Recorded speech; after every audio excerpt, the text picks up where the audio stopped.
करायचं स्मरण. गुरुर्ब्रह्मा गुरुर्विष्णू गुरुर्देवो महेश्वरः सद्गुरु साक्षात् परब्रह्म तस्मै श्री सद्गुरुवे नमः. जय जय रघुवीर समर्थ.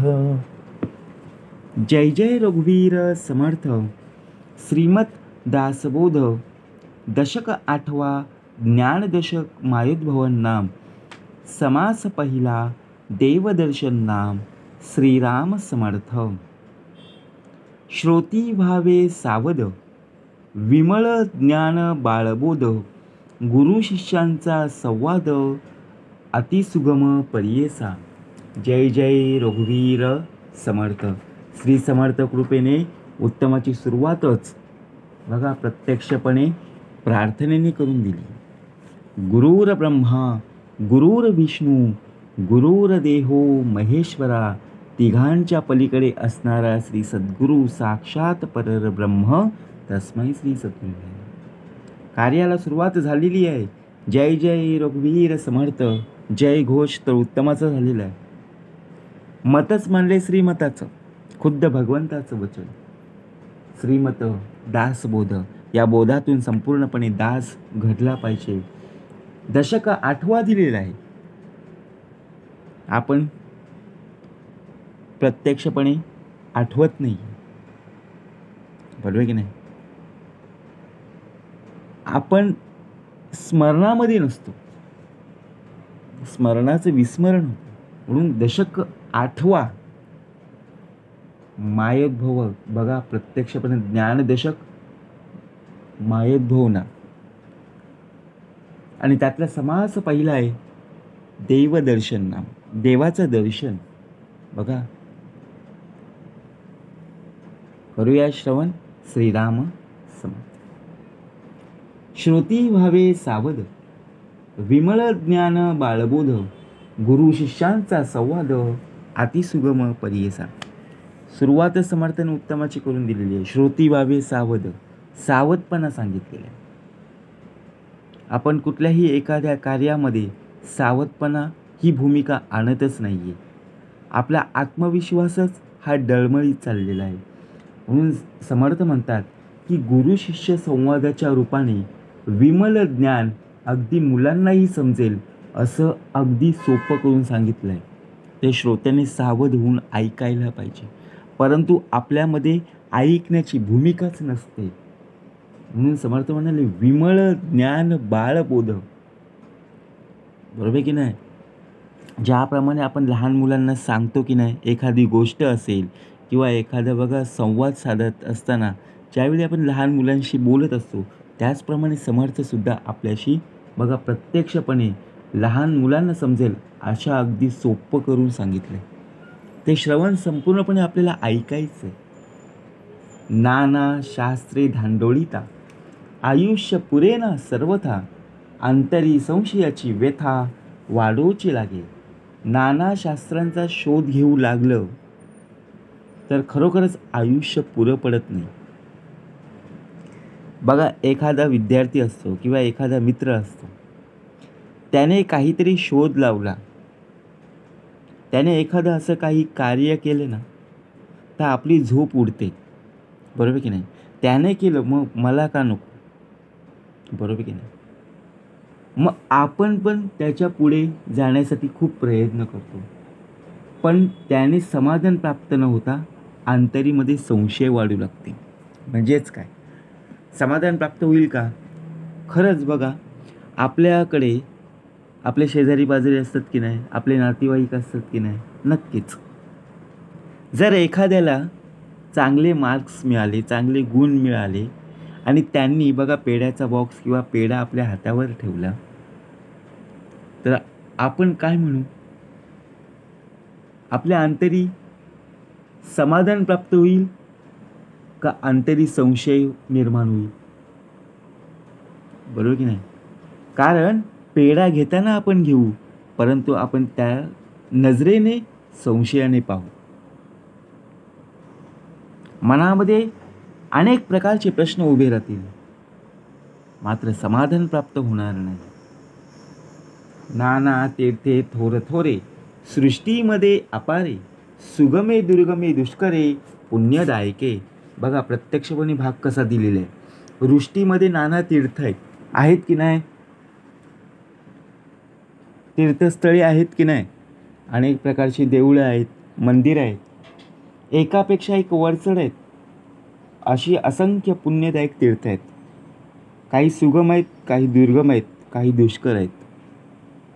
बघा, ऐसी तीर्थे सर्व ही करी, ऐसा कोण रे संसारी, फिरो जाता जन्मवरी, आयुष्य पुरेना. अशा या सर्व तीर्थांचं दर्शन घेऊ शकेल असं या जगात कुणी एक तरी असेल का रे? कुणीच नाही. एखाद्या जन्मावर फिरत राहिला तर त्याला फिरताना आयुष्य कमी पडेल. आता विचार करा, देवाला शोधायचं कुठे? मनामध्ये पहिला प्रश्न उभा राहिला आहे. देव आहे तरी कुठे? देवाचा पत्ता माहीत आहे का? आपण सर्व मंदिरात जातो, सर्व देवळात जातो, पण मनामध्ये विचार करतो मला अजून देव भेटला नाही. पण देव कुठे आहे? खरा देव तो अंतरी चोरलासे, सद्गुरू विन तो सर्व ठाई न दिसे. आपल्याला जी जी तीर्थस्थळे माहिती आहेत तिथे आपण जाऊन येतो, परंतु प्रत्येक ठिकाणी आपण जातो का? प्रत्येक तीर्थस्थळी आपण जिथे मंदिर आहे, जिथे देऊळ आहे तिथे जातो का? नाही ना. एवढं जायला आपल्याला संपूर्णपणे आयुष्य कमी पडेल. कारण ही भूमी जी आहे ही संपूर्णपणे संतांची भूमी आहे. ज्याप्रमाणे संतांच्या भूमीमध्ये आपला जन्म प्राप्त झालेला आहे हे महद्भाग्य आहे, आणि त्या महद्भाग्यामध्ये प्रत्यक्षपणे आपल्याला भक्तिमार्ग प्राप्त झालेला आहे. म्हणून समर्थ म्हणाले, महद्भाग्य हाताशी आले परंतु भोगू नाही जाणितले, असे होणार नाही. म्हणजे ज्याप्रमाणे बघा, ऐसी तीर्थे सर्व ही करी, ऐसा कोण रे संसारी, फिरो जाता जन्मवरी, आयुष्य पुरेना. म्हणून अशा तीर्थस्थळाचे दर्शन घेऊ शकेल असं या जगात कुणी एक तरी आहे का? सुखी कोण आहे? जगी सर्व सुखी असा कोण आहे, विचारे मना तूची शोधून पाहे. दुसऱ्यांना विचारण्यापेक्षा प्रथमतः आपल्या मनाला प्रश्न विचार, सुखी कोण आहे?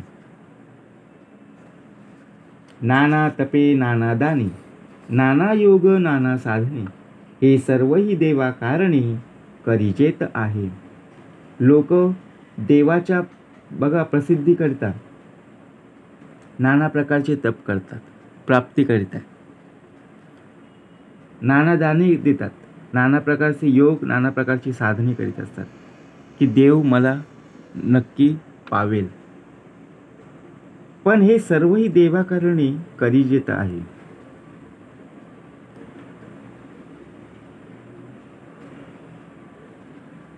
ज्या प्रकारे देवासाठी जर पाहायला गेलो तर काहीच नाही लागत हो. काही सांडावं लागत नाही, काही मांडावं लागत नाही. एक उपाय ते म्हणजे नामस्मरण. नामस्मरण जर आपल्या अंतरी असेल ना तर आयुष्य हेची रत्नपेटी, माझी भजने रत्ने घुमटी, ईश्वरे अर्पणी आविटी, आनंदाची करा. पावा वया देवादी देवा, बहुविध श्रम करावा, तेने देव ठाई पडावा, हे सर्व मत. बघा प्रत्यक्ष म्हणे भाग कसा दिलेला आहे. सर्वांना असं वाटत असतं की देवादी देवाच्या प्राप्तीसाठी अनेक नाना प्रकारचे परिश्रम केले जातात, आपल्याला येथेच देवाची प्राप्ती होईल. लोक बघा प्रत्यक्षपणे मंदिरात जातात, देवळात जातात, नमस्कार करतात. आपण सुद्धा नमस्कार करत असतो. तिथे मंदिरात जाऊन देवदर्शन करतात, परंतु आपल्याला जाण्यासाठी वेळ नसतो. बरोबर की नाही? आपण संसारामध्ये अडकलेलो आहोत, आपल्या नोकरीमध्ये अडकलेले आहोत. खरं पाहता तर आपण आपल्या आजारामध्ये ग्रासलेलो आहोत. तर आपल्याला देवदर्शन कुठे होईल हो? बरोबर की नाही? आपल्या मनामध्ये चिंता व्यक्त उभी राहते, संशय मनामध्ये उभा राहतो. मग आपल्याला देवदर्शन कसं प्राप्त होईल? जर बसल्याच जागी ज्या क्षणाला तू उभा आहे तिथेच देवाचं नामस्मरण जरी केलंस ना, तरी देव तुला बघा जे काही मागणी आहे ती नक्कीच पुरवठा करणारं सामर्थ्य पुरवेल ना. पावावया भगवंता ते नाना पंथ नाना मते, तया देवाचे स्वरूप ते कैसे आहे.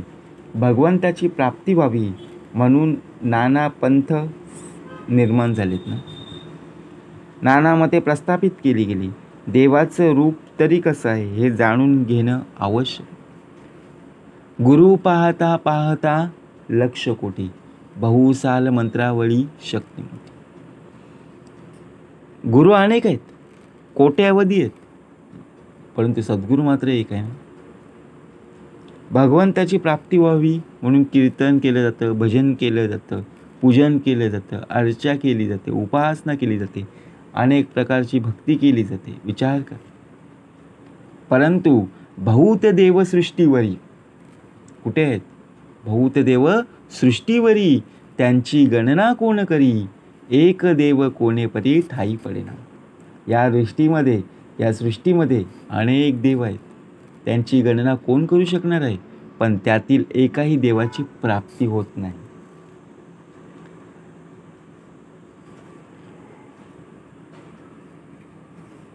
बहुविध बहु उपासना, ज्याची जेथे पुरे कामना, तो तेथेची राहिला मना सदृढ करुणी. अनेक प्रकारच्या उपासना आहेत, ज्याच्या मनातील कामनाच्या उपासनेने पूर्ण होतात. बघा, ज्याच्या मनातील कामना उपासनेने पूर्ण होतात त्याच्या मनात देवतेविषयीचा दृढ श्रद्धाभाव उत्पन्न होतो. आता विचार करा, एखादं कार्य आपल्याला करायचं आहे, ते कार्य पूर्ण करण्यासाठी आपण परमेश्वराजवळ, ईश्वराजवळ, देवाजवळ काय करत असतो? निवेदन ठेवत असतो. निवेदन ठेवायच्या अगोदर आपण उपासना उत्तम प्रकारे करत असतो आणि देवाजवळ काय मागायचं आहे हे सुद्धा आपण बघा प्रत्यक्षपणे जी काय मागणी आहे ती मागणी आपली सांगत असतो. ती मागणी पूर्ण करण्यासाठी बघा प्रत्यक्षपणे पुरवठा होतो की नाही? नक्कीच. विश्वास असणं गरजेचं आहे.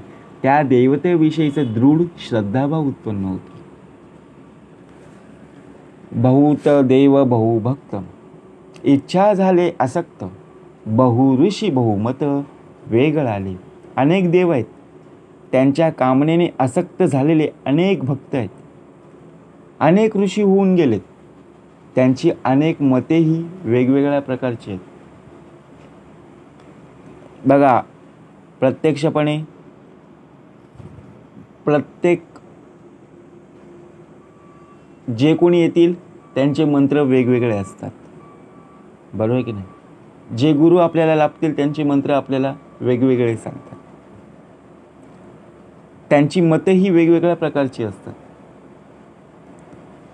बहु निवडिता निवडेना, एक निश्चय घडेना, शास्त्रे भांडती पडेना, निश्चय ठाई. अनेक मतमतांतरे असल्याने त्यातील कुठलं ग्राह्य आहे याचा निश्चय करता येत नाही. शास्त्रांत सुद्धा मतभेद असल्याने निश्चय करता येत नाही, अशी स्थिती निर्माण झाली. बहुत शास्त्री बहुत भेद, मतांस विरोध, ऐसा करिता विवाद बहुत गेले. बघा अनेक शास्त्र आहेत, त्यात अनेक भेद आहेत. बरोबर की नाही? मतांत विरोध आहेत. अशा प्रकारे वादविवाद करता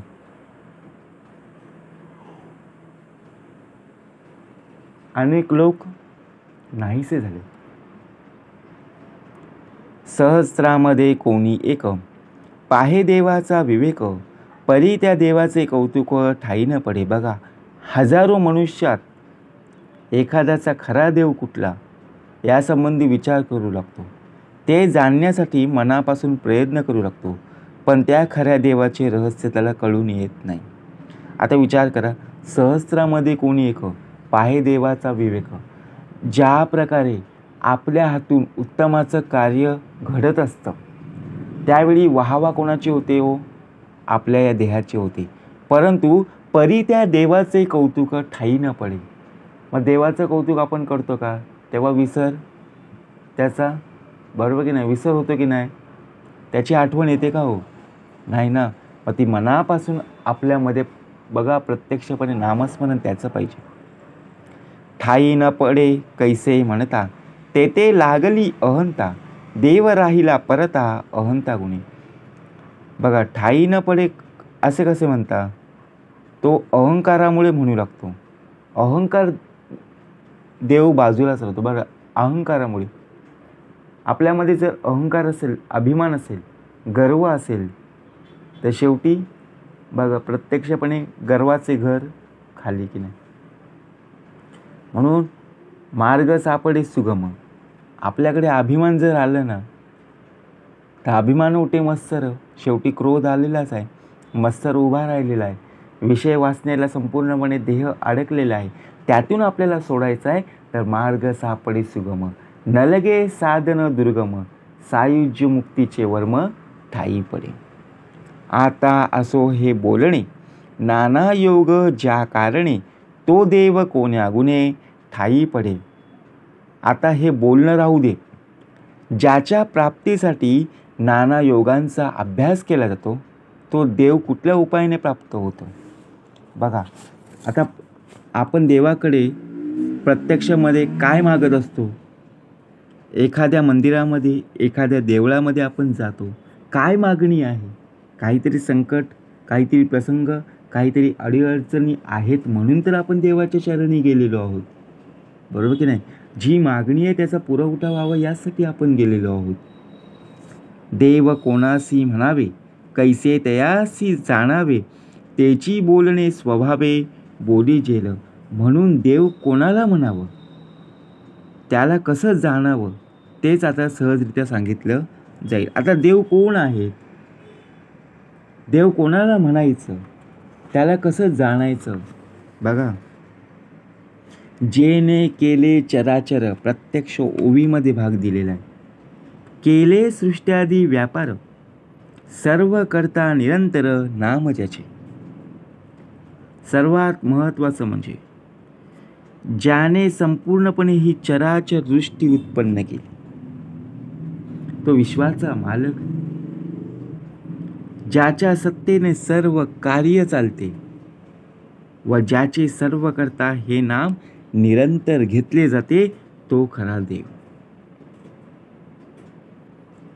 बघा, प्रत्यक्षपणे भाग कसा दिलेला आहे. जेने केले चराचर. बघा, भूचर आहेत, जलचर आहेत, वनचर आहेत. ज्याप्रमाणे बघा खेचर आहेत, अनेक प्रकारचे जीवजंतू आहेत, ते आपल्या डोळ्यांनी दिसत सुद्धा नाही आहेत, बरोबर की नाही? त्यांना सुद्धा पालन पोषण करता कोण आहे? केले सृष्ट्यादी व्यापार, ज्याच्या सत्तेने सर्व कार्य चालते, सर्व करता निरंतर, तेच आता सहजरित्यात सांगितलंय. सर्व करता हे नाम निरंतर घेतले जाते. तेने केल्या मेघमाळा, चंद्रबिंबी अमृतकळा, तेज दिदले रविमंडळा जया देवे. बघा, ज्याने मेघमाला तयार केल्या, ज्याने चंद्रबिंबाच्या ठिकाणी अमृतमय, बघा प्रत्यक्षपणे शीतल चांदणे निर्मिल केले, आणि सर्वात महत्त्वाचं म्हणजे ज्याने सूर्यमंडळाला तेज दिले, तोच खरा देव. आपण पृथ्वी तलावर आहोत, परंतु जर आकाशाकडे जर पाहिलं तर संपूर्णपणे सूर्यनारायण, बघा ज्याप्रमाणे सकाळी आपल्याला उगवताना दिसतो की नाही, आणि त्याचप्रमाणे संध्याकाळी मावळतो की नाही. बघा, चंद्रसुद्धा बघा, चंद्राचा प्रकाश, लुकलुकणारे चांदणे, बरोबर की नाही, चमकतात की नाही. काय सामर्थ्य पुरवलं असेल ना, काय कार्य लावून दिलं असेल ना. प्रत्यक्षपणे पाहावे आपणास आपण, कारण तेने केल्या मेघमाळा, आकाशात पतितम तोय, यथा गच्छति सागरम सर्वदेव नमस्कारम केशव प्रति गच्छति. ज्याची मर्यादा सागरा जेने स्थापिले फणीवरा जयाचे निगुणे तारा अंतरिक्ष. ज्याच्या सत्तेने सागर मर्यादा पाळतो, ज्याने शेषाची स्थापना केली व ज्याच्या सत्तेने अंतरिक्षात तारका निर्माण झाली. विचार करा, आपण आकाशामध्ये पाहतो की नाही, आपल्याला चमकणाऱ्या तारा दिसतात की नाही, तारका दिसतात की नाही, लुकलुकणारे चांदण्या दिसतात की नाही, आपण मोजू शकतो का हो? असंख्य आहे तो, असंख्य. ज्याच्या सत्तेने सागर मर्यादा पाळतो. आपल्या शब्दाने कधी झालंय काय हो? नाही ना. संपूर्ण ज्याचं विश्व आहे, ज्याने संपूर्णपणे घडवलंय त्यालाच माहिती ना. विचार करा, ज्याच्या सत्तेने सागरसुद्धा मर्यादा पाळतो. सागराचं पाणी म्हणजे समुद्रातलं पाणी आटवता येत नाही. ते काय नदी नाल्यातलं किंवा तलावातलं विहिरीतलं पाणी नाही हो, समुद्र आहे. समुद्रामध्ये ज्यावेळी भरती येते ना, त्यावेळी बघा प्रत्यक्षपणे लाटाच्या लाटा येत असतात, पण त्यालासुद्धा मर्यादा लावून ठेवलेले. विचार करा, चारी खाणी चारी वाणी 84 लक्ष जीवयोनी जेने निर्मिले लोक त्यांनी दया नाव देव. चारी खाणी चारी वाणी 84 लक्ष जीवयोनी व तिन्ही लोक ज्याने निर्मिलं तोच देव जाणावा. आता विचार करा, आपल्याला संपूर्णपणे मनुष्य देह प्राप्त झालेला आहे. 84 लक्ष योनींमधून बघा प्रत्यक्षपणे आपण प्रवास करून 84चा फेरा आपला पूर्ण झालेला आहे. व तिन्ही लोक ज्याने निर्मिलं तोच खरा देव. ब्रह्मा विष्णू आणि हर हे जयाचे अवतार, तोची देव हा निर्धार निश्चयसे. आता ब्रह्म विष्णू आणि शंकर हे ज्याचे अवतार आहेत तोच खरा देव ना. म्हणून आपण बघा प्रत्यक्षपणे ज्याप्रमाणे सुरुवात करत असतो, ज्यावेळी ग्रंथाचा शुभारंभ करत असतो, ज्यावेळी दशक आणि समासाची सुरुवात करत असतो, त्यावेळी आपण सुरुवात जी करतो ती प्रार्थनेने करतो. गुरुर ब्रह्मा गुरुर विष्णू गुरुर देवो महेश्वरा. हे जयाचे अवतार, तोची देव हा निर्धार निश्चयशी. म्हणजे गुरुर ब्रह्मा गुरुर विष्णू गुरुर देवो महेश्वरा, तिघांच्या पलीकडे कोण आहे? त्या श्री सद्गुरु साक्षात परब्रह्म. तस्मै श्री सद्गुरुवे. देवाराचा उठवणी देव करून येणे सर्व जीव, तयाचिनी ब्रह्मकटाव निर्मिला नवचे. देवारातील देवाची मूर्ती, सर्व जीवांची उत्पत्ती, तसंच ब्रह्मांडाची रचना कोणी करू शकत नाही. बघा, ज्याप्रमाणे आपण प्रत्यक्षपणे तुलना करत असतो, देवाची गणना कोणीच करू शकत नाही. ठाई ठाई देव असती तेही केली नाही क्षिती, चंद्र सूर्य ताराजी मोती. बघा, तयाचेनी नव्हे. जागोजागी देव असतात, पण पृथ्वी चंद्र सूर्य तारा मेघ इत्यादींची उत्पत्ती त्यांच्यापासून होत नाही. सर्व करता तोची देव पाहो जाता निरावेव, ज्याची कळा लीला लागव नेनती ब्रह्मादिक. म्हणून या सर्वांना जो निर्माण करतो तोच खरा देव आहे. पण त्याला पाहून जावे तर तो निर्वयव आहे, बरोबर की नाही? निराकार असल्याने दिसत नाही. ब्रह्मादिक देवही त्याची कला लीला व कौशल्य जाणू शकत नाही. प्रत्यक्षपणे हवा बघा, ज्याप्रमाणे पंचमहाभूत आहेत, हवा आपल्याला दिसते का हो? वारा दिसतो का हो डोळ्यांनी? नाही ना. त्याचप्रमाणे आपल्याला स्पर्श फक्त जाणवतो. येथे अशंका उठेली ते पुढील समासी फिटली, आता वृत्ती सावध केली पाहिजे शोध. येथे एक शंका उत्पन्न झाली, तिचे निरसन पुढील समासात केलं जाईलच. परंतु जे काय आता सांगणार आहे ते श्रोत्यांनी सावध होऊन ऐकायलाच पाहिजे. पैस अवकाश आकाश, काहीच नाही जे भकास, ते निर्मळी वायूस जन्म झाला. पोकळ अवकाश, बघा आकाश जेथे काही नाही आहे असं भकास आहे, त्या निर्मळ आकाशात प्रथम वायूचा जन्म झाला. आकाशामध्ये सर्वात महत्त्वाचं म्हणजे प्रथम कोणाचा जन्म झाला तर वायू, हवा. या सृष्टीवर, या पृथ्वी तलावर संपूर्णपणे जीवसृष्टी आहे. त्यांना शेवटी ऑक्सिजनची गरज आहे, हवेची गरज आहे. श्वास घेण्यासाठी संपूर्णपणे बघा हवाच हवी की नाही, म्हणून प्रत्यक्ष वायूचा जन्म झाला. वायूपासून झाला वन्नी. वायूपासून काय तयार झाला? अग्नी तयार झाला, अग्नीची उत्पत्ती तयार झाली.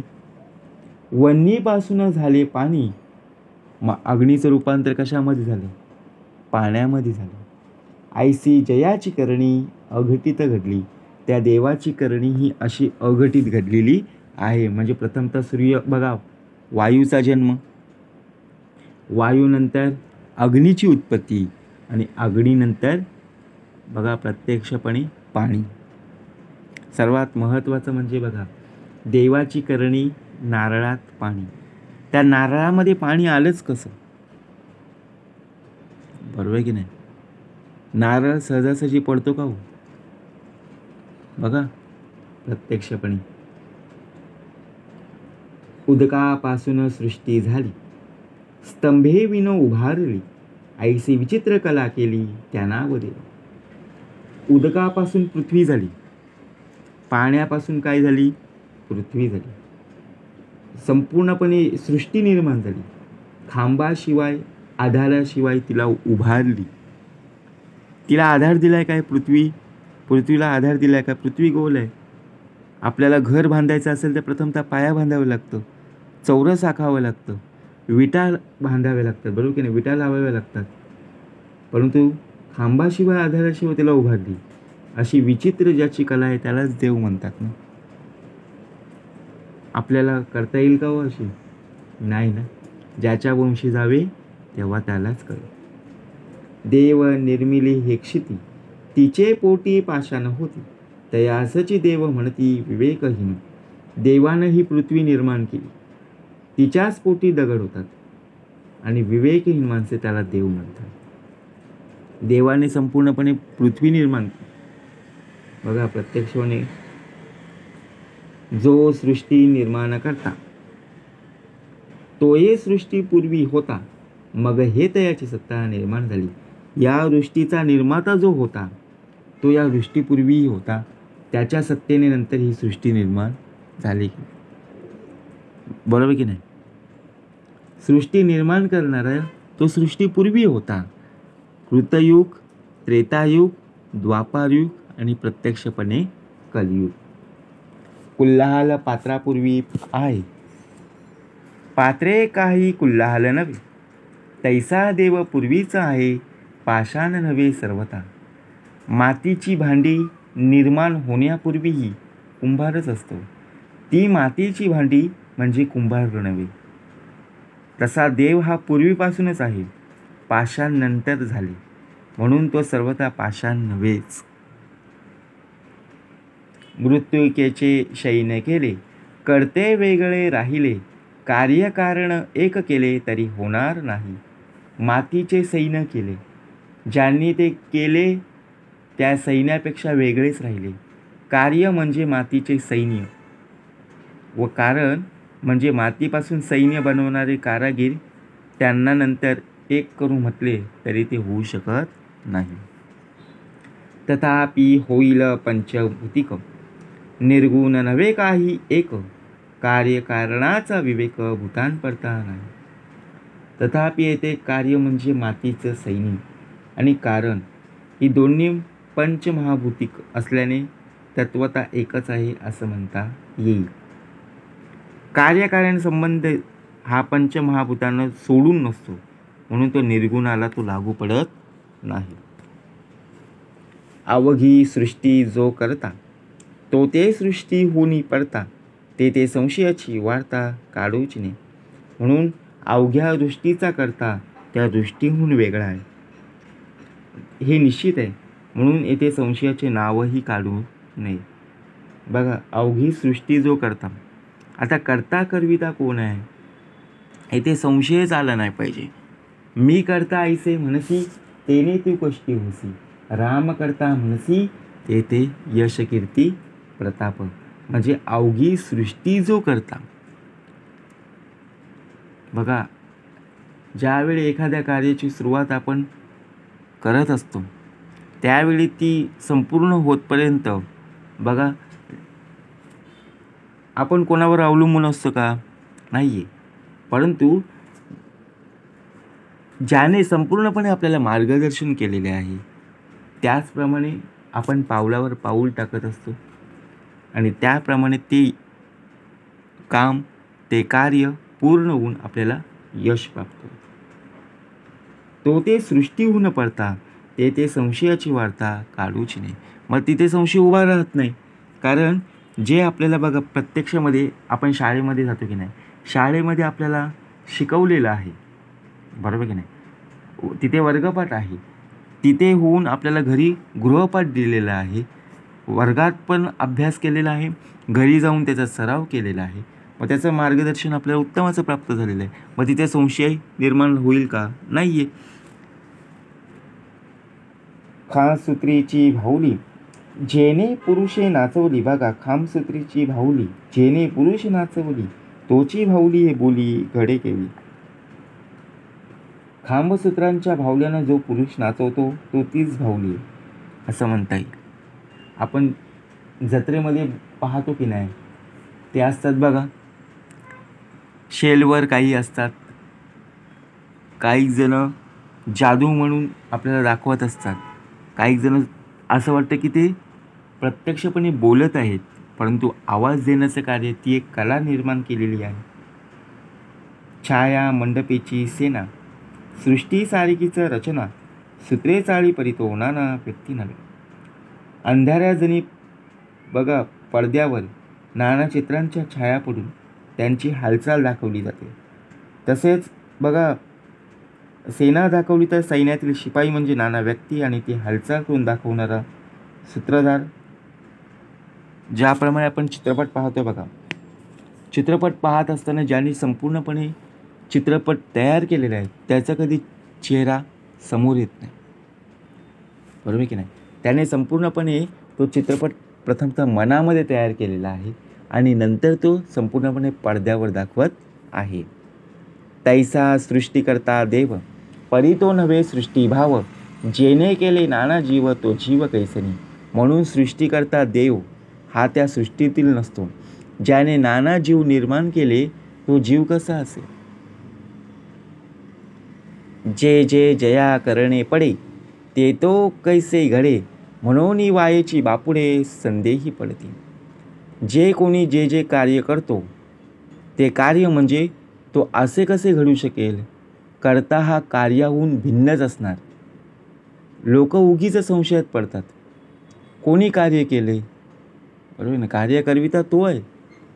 आपण आपल्यावरच बघा, आपण एखादं कार्य उत्तमाचं केलं आणि लगेच कॉलर टाईट, कारण माझ्यामुळेच झालं. परंतु कार्य करून घेणारा कोण आहे. जे जे जया करणे पडे, ते तो हे कैसे घडे. सृष्टी ऐसेची स्वभावे, गोपुर निर्मिले बरवे, परी तो गोपुर करता नव्हे निश्चेसी. एका कारागिराने नाना प्रसंग दाखवणारे देवालयाच्या द्वारावर उंच गोपूर निर्माण केले.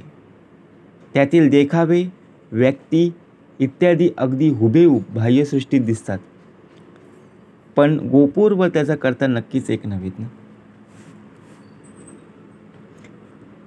सृष्टी ऐसेची स्वभावे, बघा, प्रत्यक्षपणे प्रसंग काय दाखवत आहे. ज्याप्रमाणे एखादा नवीन चित्रपट येतो बघा, त्याचा भाग दिलेला आहे. ज्यावेळी नवीन चित्रपट येतो, त्यावेळी कोणीतरी आपल्याला ती स्टोरी सांगत असतो. त्या स्टोरीच्या आधारे आपण संपूर्णपणे बघा चित्रपट तयार करत असतो. परंतु संपूर्ण स्टोरी सांगून ज्यावेळी आपण पाहायला जातो, तेव्हा मजा येत नाही. न सांगता आपण गेलो तर आपल्याला वाटतं हां काहीतरी या चित्रपटामध्ये आहे. परंतु जर आपण एकदा चित्रपट पाहिला आणि पुन्हा जर पाहायला गेलो ना तर आपण लगेच सांगू हां आता इथून येईल तो तिकडे जाईल. म्हणजे विचार करा. तैसे जग निर्मिले जेणे तो वेगळा पूर्णपणे तो वेगळाच आहे. एक म्हणती मूर्खपणे जगतोची जगदीश. या जगामध्ये प्रत्यक्ष जर पाहायला गेलो ज्याने जग निर्माण केले तो त्या जगात पूर्णपणे वेगळाच आहे. काही लोक मूर्खपणाने जग तोच जगदीश असं म्हणतात. बरोबर की नाही. एवम जगदीश तो वेगळा आहे. जग निर्माण त्याची कळा तो सर्वांमध्ये परी निराळा असोनी सगळी. थोडक्यात म्हणजे जगदीश पूर्णपणे वेगळा असून त्याने या जगाची निर्मिती मोठ्या कौशल्याने केली. तो सदा सर्वत्र सर्वांमध्ये असूनही सर्वांपासून निराळा आहे. बरोबर की नाही.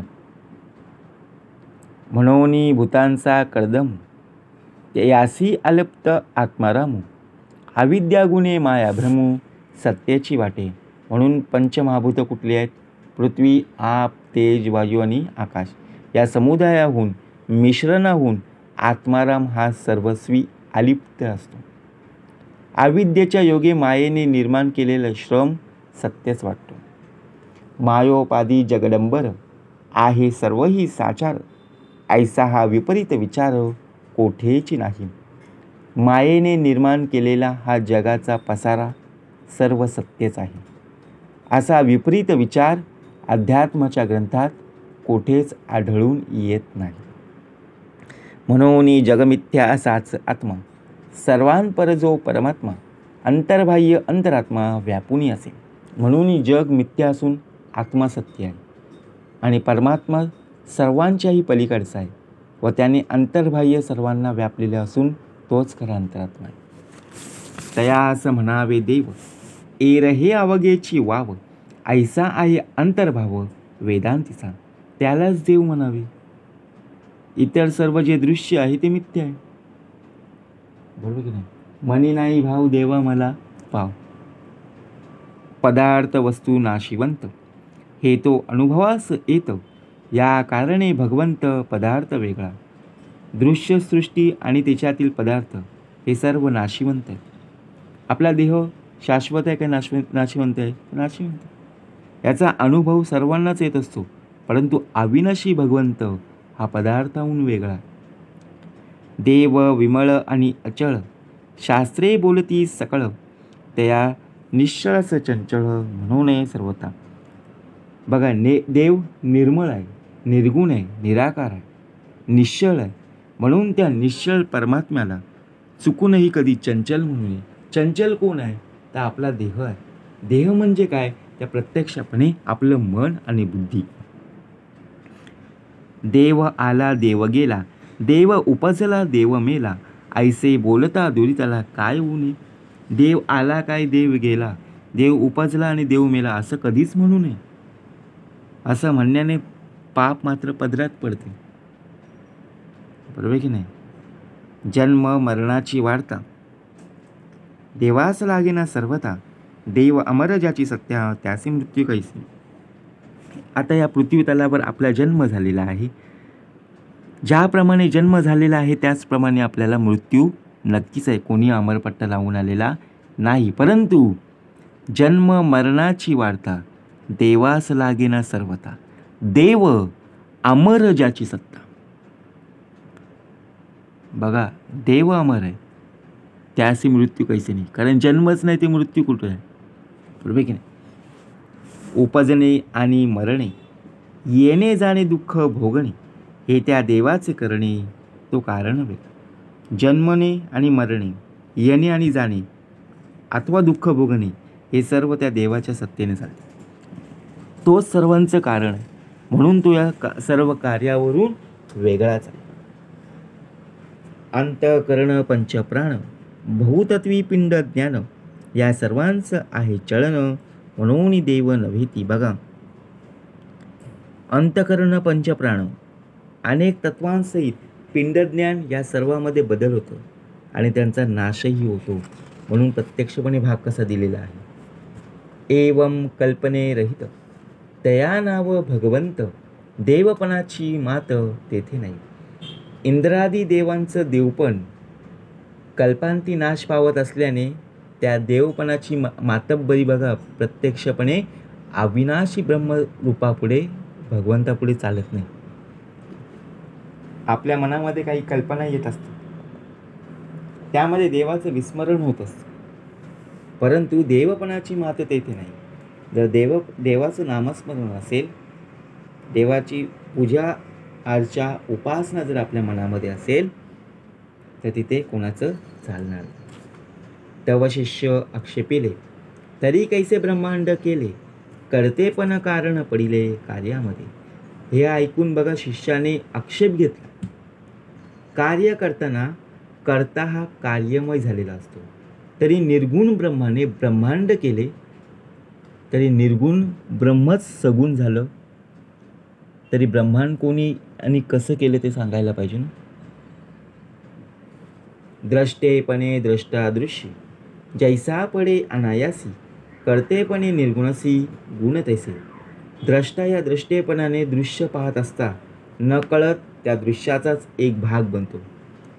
ब्रह्मांडाचा कर्ता निर्गुण म्हटलं तर निर्गुणाच्या ठिकाणी गुण कुठून आले. ब्रह्मांड करता कवन, कैसे त्याची ओळखन, देव सगुण की निर्गुण मज निरोपावा. बघा प्रत्यक्षपणे आपल्या मनामध्ये प्रश्न उभा राहिला, देव सगुण आहे का निर्गुण आहे. आता याची ओळख मला कशी पटवून घेता येईल. म्हणून ब्रह्मांडाचा कर्ता कोण आहे. एक म्हणती त्या ब्रह्माते, इच्छा मात्रे सृष्टी करते त्या करते कोण आहे. कुणी एखादा म्हणतो की ते ब्रह्म इच्छा मात्रे करून दृष्टी उत्पन्न करते, त्याखेरीज सृष्टीचा कर्ता दुसरा कोण असणार. आता असो हे बहुबोली, सकळ माया कोठून झाली, ते हे आता निरूपिले पाहिजे स्वामी. आता हे अधिक बोलणं राहू दे, ही सर्व माया कुठून आली आता मला समजावून सांगितलंच पाहिजे. ऐकसे ऐकोनी वचन, वक्ता म्हणे सावधपण, पुढील समासी निरूपण सांगिजेला. बघा पुढच्या समासामध्ये याचं निरूपण केलं जाईल, ते सावधपणाने ऐकण्याची भूमिका ही आपली असायला पाहिजे. ब्रह्मी माया कैसी झाली, पुढे अशी निरूपिली, श्रोतीवृत्ती सावध केली पाहिजे आता. ब्रह्मापासून माया कशी झाली याचे वर्णन पुढे केले आहे. बघा ब्रह्मापासून माया कशी झाली, पुढे हेची निरूपण विशद केले श्रवण, जेणे होय समाधान साधकांची. पुढे हेच निरूपण केलेले आहे, ते एकाग्र करून श्रवण केल्याने तर साधकाचे समाधान होईल. म्हणून समर्थ म्हणाले, श्रवण करून श्रवणाचं मनन आणि मननाचा निजध्यास एकाग्र चित्तेने करता यायला हवं. एकाग्र करून या मन बळेची धरावी साधन. बघा प्रत्यक्षपणे काय सांडावं लागत नाही, काही मांडावं लागत नाही, फक्त एकच, मी ठेवितो मस्तक ज्या ठिकाणी, तेथे तुझे श्री सद्गुरू पाय दोन्ही. पुढे हेची निरूपण विशद केले श्रवण, जेणे होय समाधान साधकांचे. इति श्रीदासबोधे गुरुशिष्य संवादे देवदर्शन नाम समास पहिला. जय जय रघुवीर समर्थ.